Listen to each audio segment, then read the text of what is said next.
he's saying that tradition is what is the future of Catholicism. But he's saying that in contrast to Rome. In other words, Rome is not following tradition, and whoever follows tradition is going to be the true Catholic. The future Catholicism is traditional. Well, that's just an admission that Rome is not preserving the truth, and Rome is no longer traditional. So the Roman See has essentially, for all practical intents and purposes, has defected. And we're going to see Vatican I is very clear that the Roman See can't defect, and it can't bind the whole church into error. Yeah, I will add that if you were Orthodox and something like this was happening in our church, you can kind of make that argument, to be honest. But as a Roman Catholic, when your whole system is based on a central structure, I mean, here's the question. If Rome is not traditional, then who is exactly? If the church itself is not traditional, its believers can't be traditional either, because they are in that structure. They are part of that structure. So if there's anything that's tradition, it's the structure itself. And yeah, that's the kind of logical mistake behind, I think, that statement is that it always has to be traditional, really, in this system. If you like, I understand that they're going to say something like, oh, we don't say that the Pope always has to do right things. Sure. But when the Pope consistently makes decisions, dogmatic decisions, authoritative decisions against what you deem as tradition, maybe in that worldview, you need to think for yourself and say, well, maybe tradition can subsist outside of the main church. But if that's the case, then you're just completely destroying the idea of the church. And you're just kind of moving into crypto sedevacantism, crypto, I think even Protestantism at that stage. I'm not saying you're Protestant by doing so, but that's the presupposition behind what you're moving.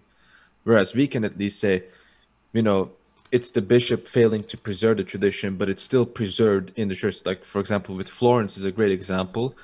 A lot of Constantinopolitan bishops fail to keep in with the canons and whatnot, but the laymen held on to it because they are part of the church structure. In the Roman Catholic Church, laymen really aren't that big of a part, to be honest. It doesn't seem to be that case. Father Deacon, did you want to comment?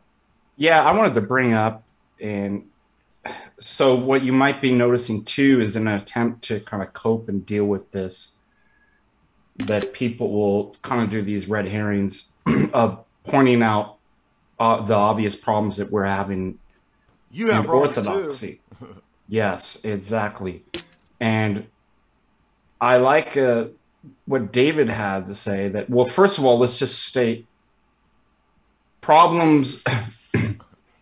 Just like we say certain things aren't mortal equivalents, there aren't equivalents between Rome, the problems in Rome and the problems in Orthodoxy, precisely because we don't hinge everything on the office of one bishop.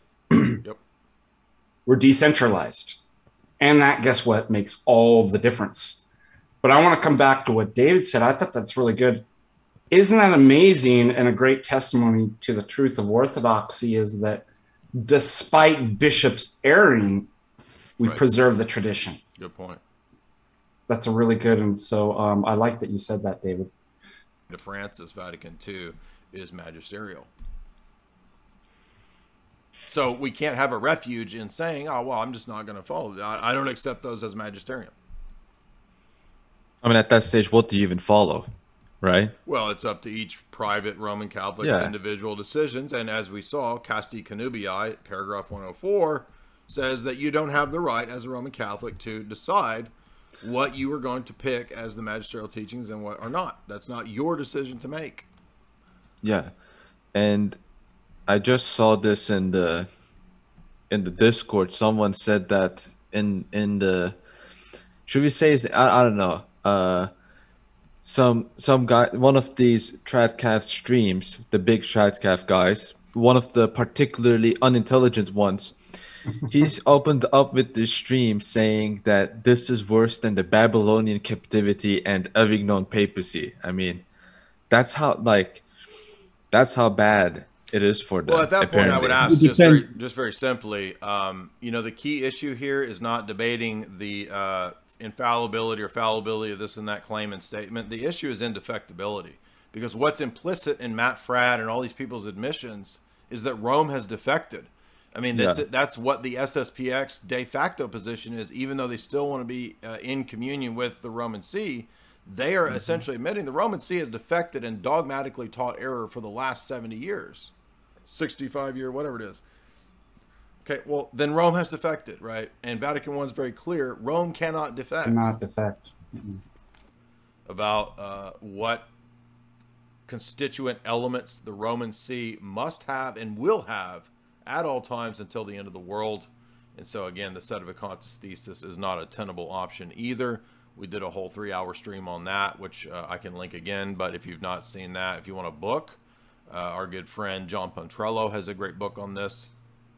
It's called The Sedevacantis Delusion, where he goes into detail explaining how Sedevacantism, just like the SSPX position, is not tenable in regard to Vatican I and what Vatican I says about the perpetuity of the Roman See, that it will have living successors until the end of the world. It can never lose its visible Roman Petrine office in terms of having an actual successor. It can't lose that. If it did, it would lose a lot. It would lose its very visible constituent components. It would not have the necessary components to ensure that perpetuity and indefectibility if Rome apostatized, right? The Roman See can't apostatize, according to Vatican I. It's very clear.